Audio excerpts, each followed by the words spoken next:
Salve, salve, gente boa! Eu sou o professor Euclides, essa é a Escola Teófilos. Bem-vindos ao nosso canal. Você que está chegando agora, não deixe de se inscrever, de deixar o seu gostei, o seu não gostei, depois de assistir o vídeo de hoje, de estudar a aula. Hoje nós continuamos, estamos na segunda carta pastoral, nós vamos estudar a carta a Tito. Na última aula nós fizemos o nosso estudo sobre a primeira carta de São Paulo a Timóteo, dentro do bloco das 3 cartas pastorais. Bom, quero deixar aqui meu agradecimento a todos os nossos colaboradores, aqueles que fazem de maneira formal e de maneira informal. Bom,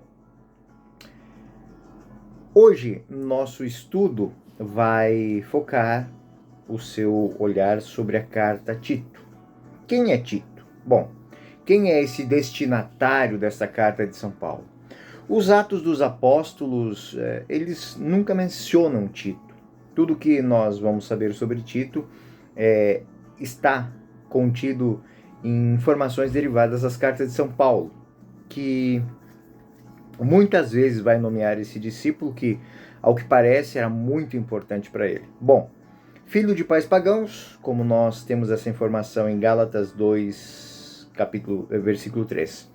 Entretanto, nem sequer meu companheiro Tito, embora gentil, foi obrigado a circuncidar-se. E aí Paulo está fazendo aquela memória de quando foram a Jerusalém. Possivelmente tenha sido batizado pelo próprio São Paulo, porque chama de meu verdadeiro filho na fé comum, né? E é o que podemos conferir no texto de Tito 1,4. A Tito, meu verdadeiro filho, em nossa fé comum, graça e paz da parte de Deus Pai e de Jesus Cristo, nosso Salvador. O apóstolo, ele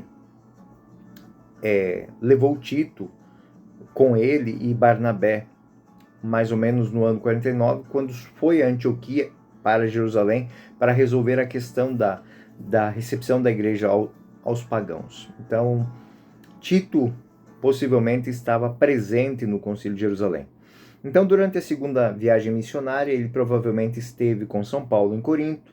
Também nesta ocasião, ele adquiriu uma familiaridade com a comunidade de Corinto, o que lhe permitiu, alguns anos depois, agir como um porta-voz, um mediador, um pacificador durante o conflito que separou São Paulo dos cristãos de Corinto. E, tendo sucesso nessa intervenção, ele passou a ser alguém de muita confiança por São Paulo. E após todo o seu trabalho, ele se juntou ao apóstolo na Macedônia, e de onde Paulo depois teve que fugir, de Éfeso. Nós temos isso na segunda carta aos Coríntios, no capítulo 7, do 6 ao 16. Deus, porém, que consola os humildes, confortou com a chegada de Tito. Então, Tito é alguém que, em alguns momentos, ele se apresentava, se colocava à disposição de Paulo. Bom, Tito também acompanhou a São Paulo a Corinto, teve uma prestigiada e difícil tarefa de fazer a coleta, de ser um daqueles que faziam a coleta para os pobres de Jerusalém, como nós lemos em 2 Coríntios 8 e em 2 Coríntios 12. De maneira, recomendamos Tito que leve a termo a obra da caridade, como já havia começado. E em Coríntios 12, acaso terei proveito de vós por meio de alguns daqueles que vos enviei. Roguei a Tito, e com ele enviei um irmão que conheceis.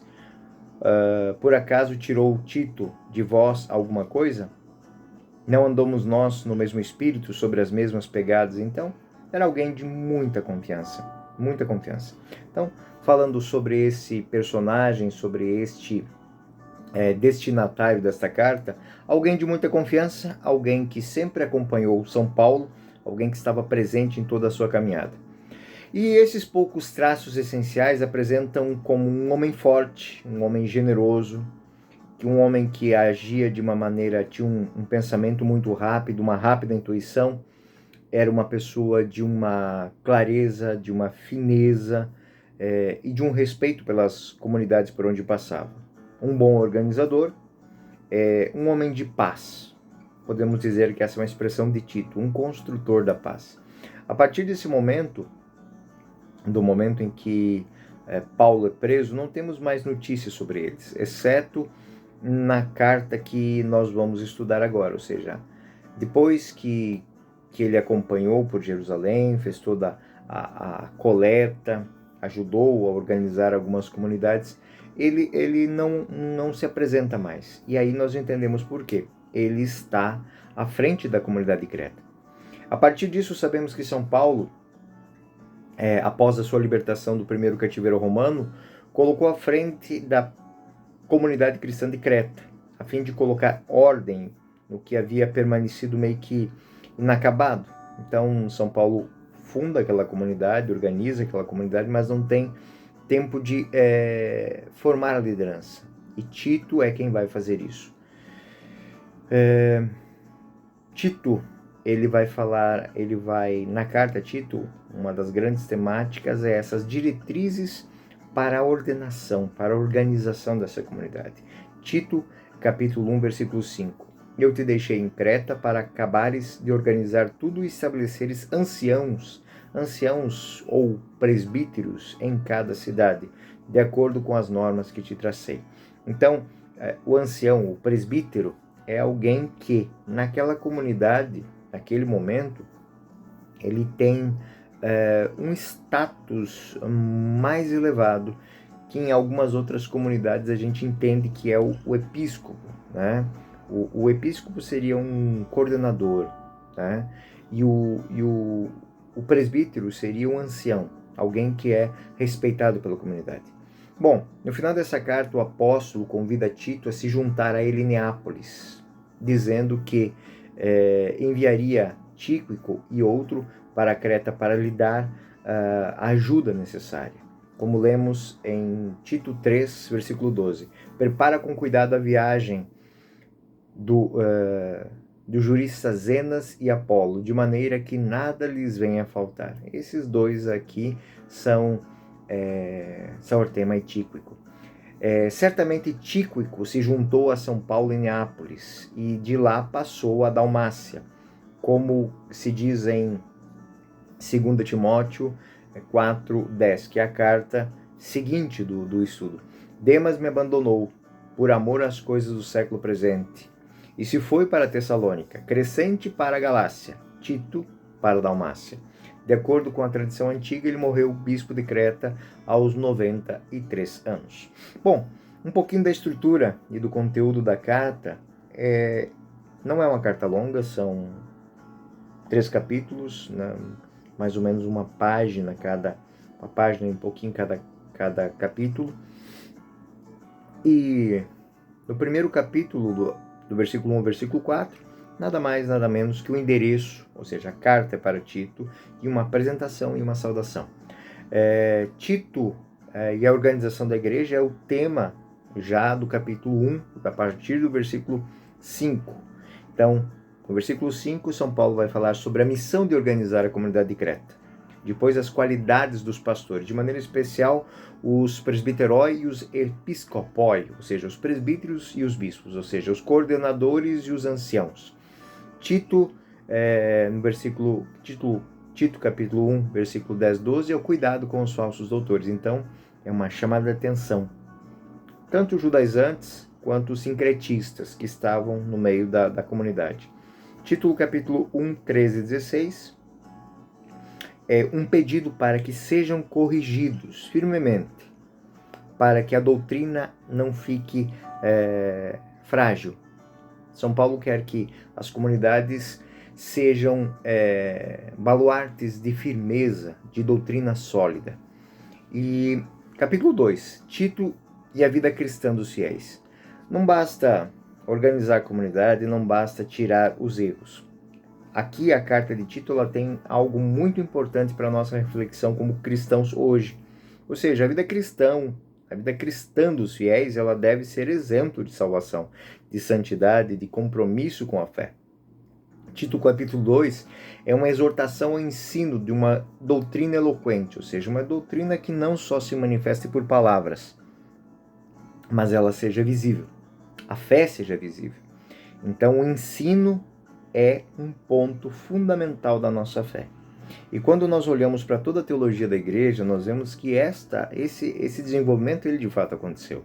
Eu posso dizer agora que uma das coisas que às vezes me entristece é uma certa preguiça do cristão, do católico apostólico romano, de estudar a sua tradição.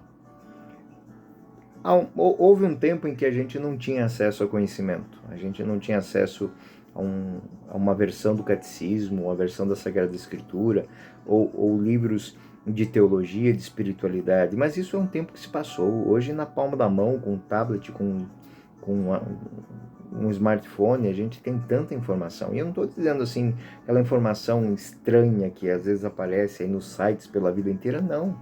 Se você entrar, você pode entrar em sites da própria Santa Sé, de Roma. Você pode pegar textos, doutrina mesmo, que estão traduzidos para o português. Existem muitas congregações, existem muitas dioceses que disponibilizam nos sites das suas dioceses muita informação, estudo bíblico de qualidade, feito por padres, por professores, por doutores, pessoas muito... Então, quando vocês lerem Tito, capítulo 2, versículo 1, lembrem-se disso, ou seja, a doutrina, ou seja, o nosso conhecimento da nossa fé, tem que ser algo eloquente. Esse eloquente ou seja, conhecido por nós, entendido por nós e manifestado por nós, por palavras, por pensamentos e por atitudes, tá? É uma exortação que eu faço agora, usando das palavras de São Paulo na carta a Tito. Depois, Tito 2:5, os anciãos se comportem de forma digna, ou seja, as pessoas mais velhas, mais instruídas na fé, com maior experiência de vida, têm uma vida digna. Seja um espelho, seja um ponto de convergência, de entendimento nas comunidades, sejam pessoas que sejam, acho que a palavra certa é exemplo. Seja um exemplo.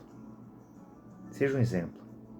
Tito capítulo 2, 6, 8. Exortar pelo exemplo os mais jovens. E aí a grande virtude do exemplo dos anciãos, dos mais instruídos, dos mais capazes, é exortar por atitude os jovens, para que sejam sensatos, né? Sensatos. Ou seja, sejam pessoas que tenham um crivo daquilo que deve ser feito. Tito 2, 9, 10. Exortar escravos a serem obedientes a seus mestres e vice-versa. Ou seja, São Paulo está muito preocupado em que o cristão dê bom exemplo. Quando ele está falando aqui dos escravos serem obedientes a seus mestres, na verdade ele está tratando de um tema que é muito importante na comunidade hoje. Ou seja, você ser referência onde você mora, no seu bairro, na sua comunidade, você ser uma pessoa honesta, digna, respeitosa.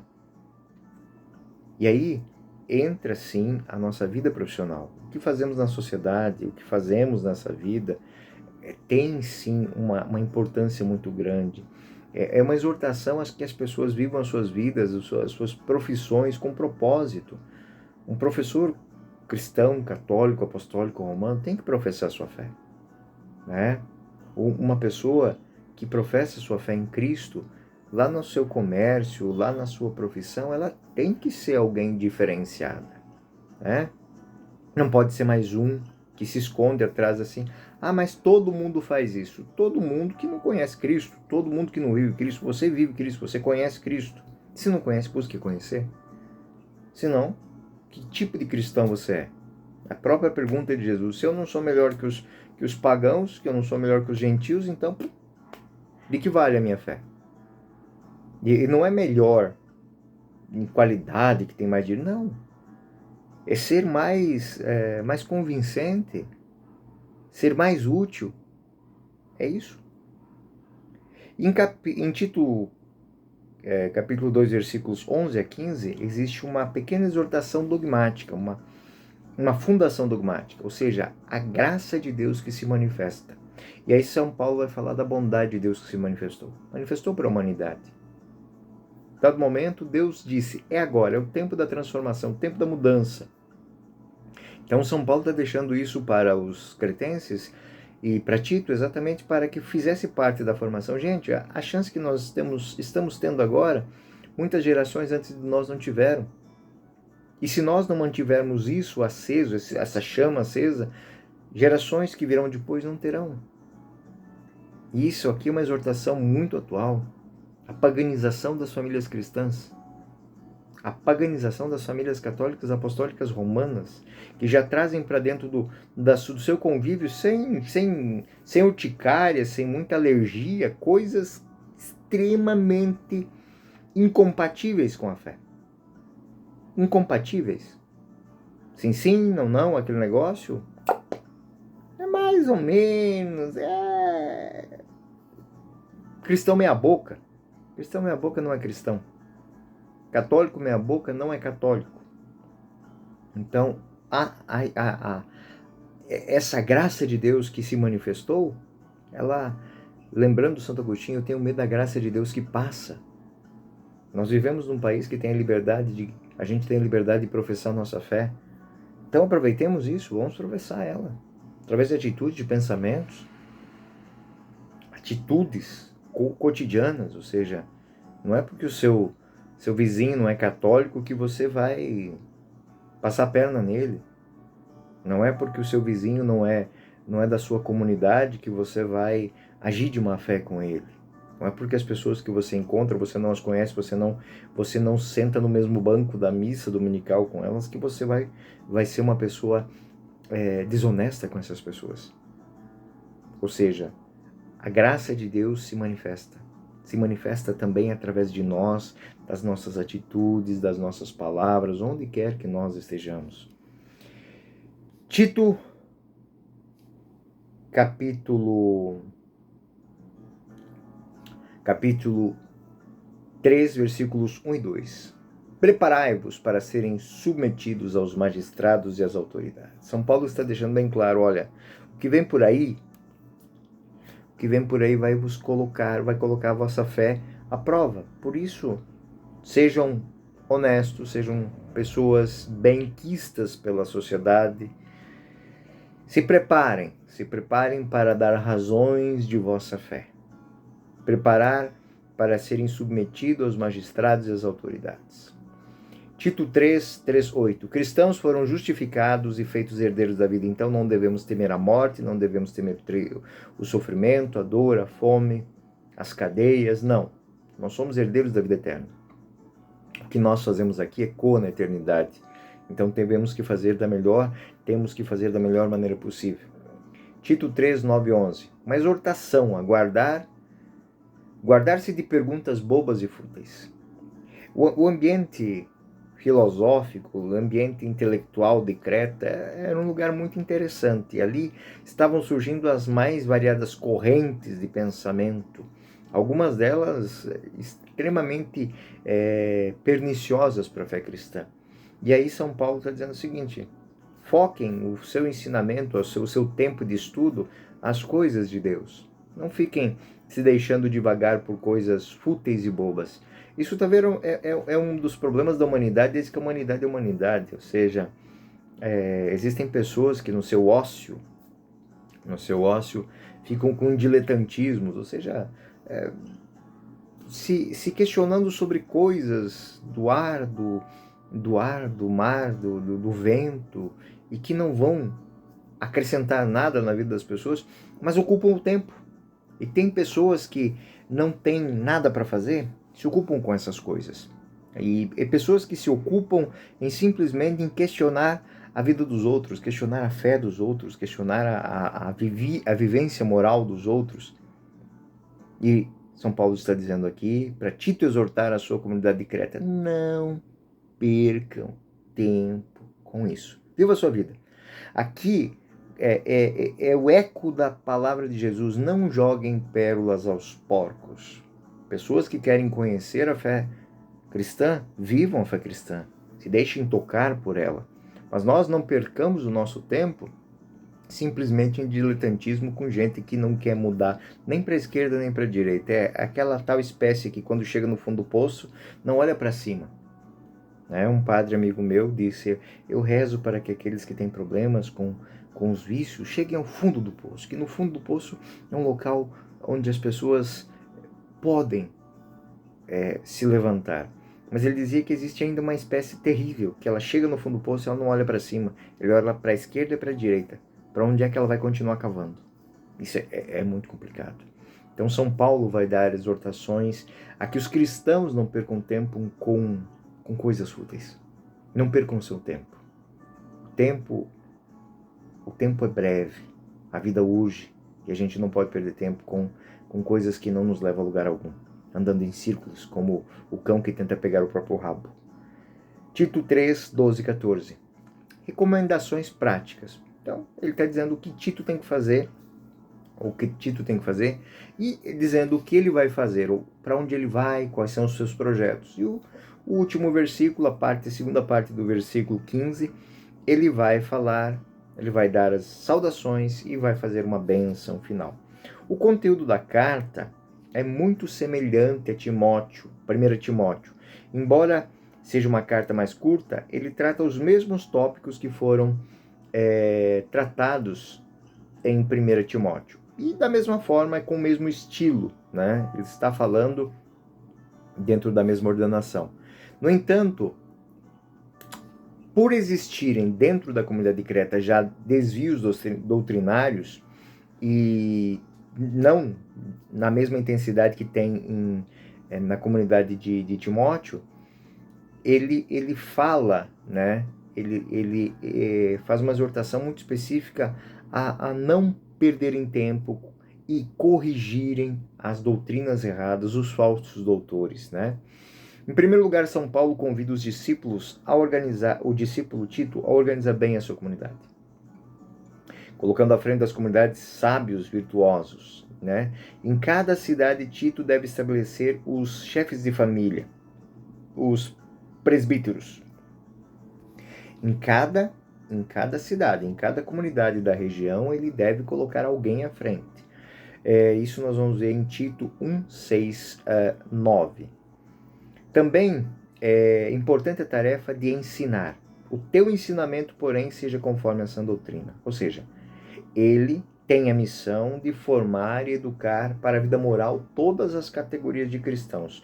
Velhos, idosos, viúvas, jovens,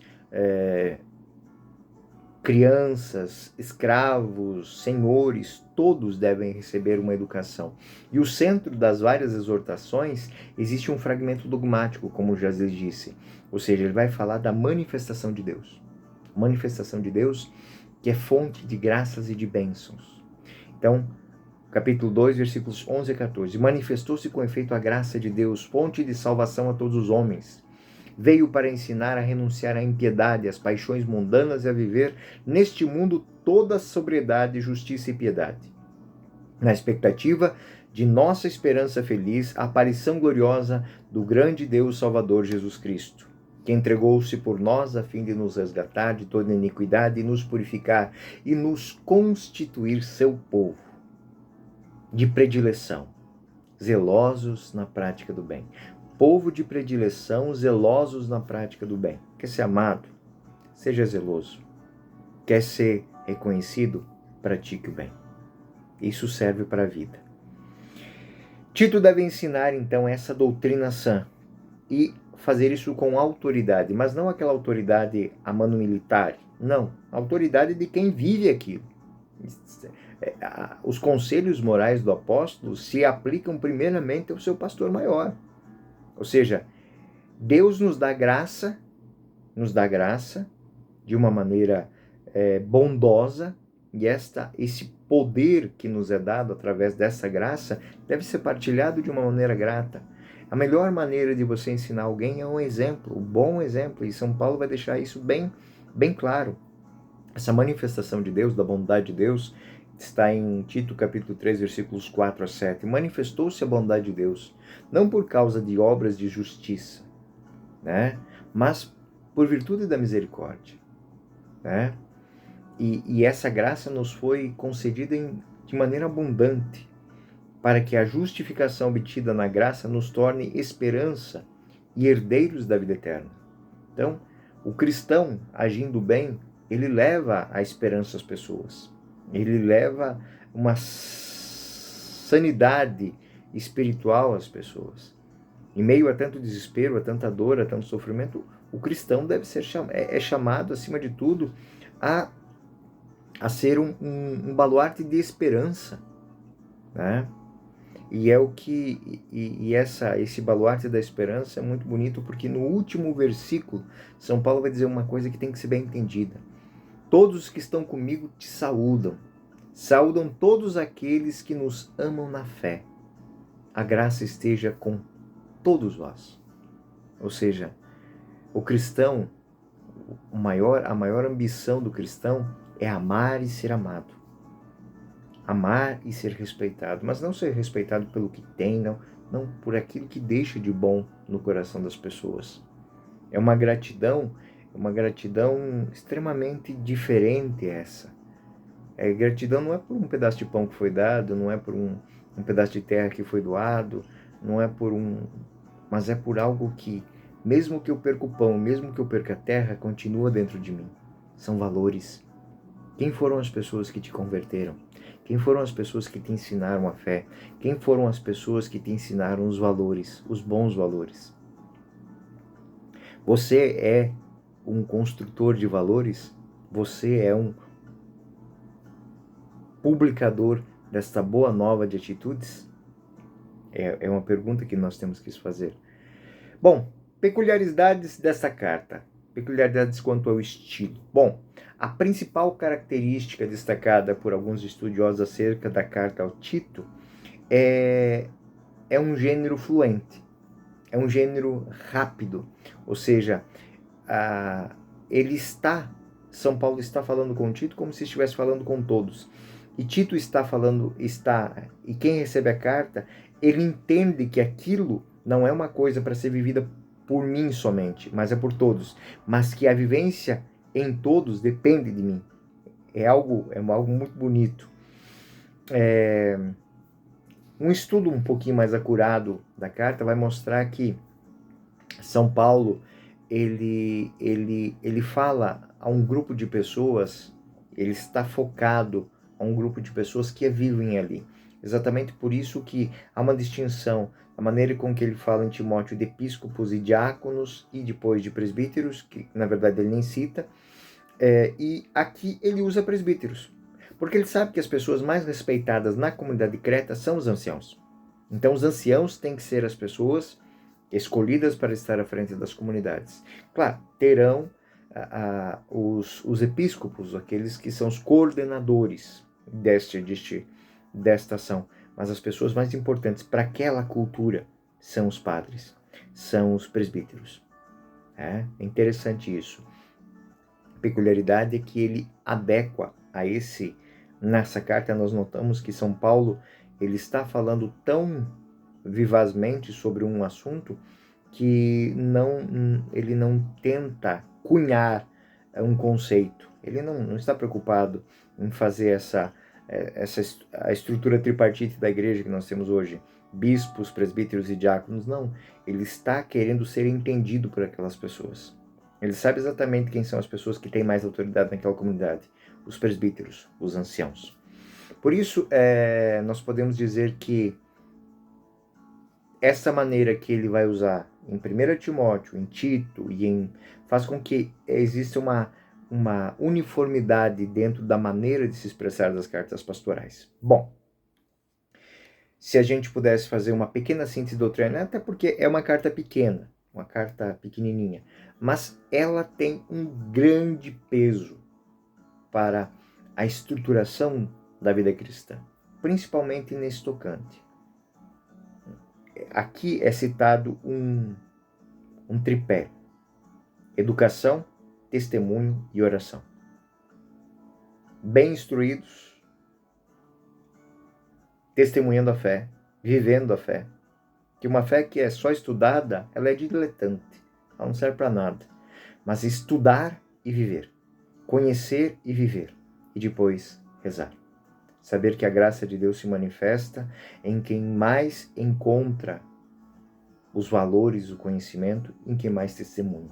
Então, esse é um tripé da fé cristã que é apresentado à carta de Tito. Esses 3 capítulos, né, mais ou menos umas 2 páginas, dá uma intenção especial aos presbíteros, ou seja, o cuidado que deve se ter com os padres, com os bispos. E essa preocupação não é outra porque eles são exemplo. Eles são as pessoas que estão à frente da comunidade. São eles que têm a autoridade de corrigir e de exortar, né?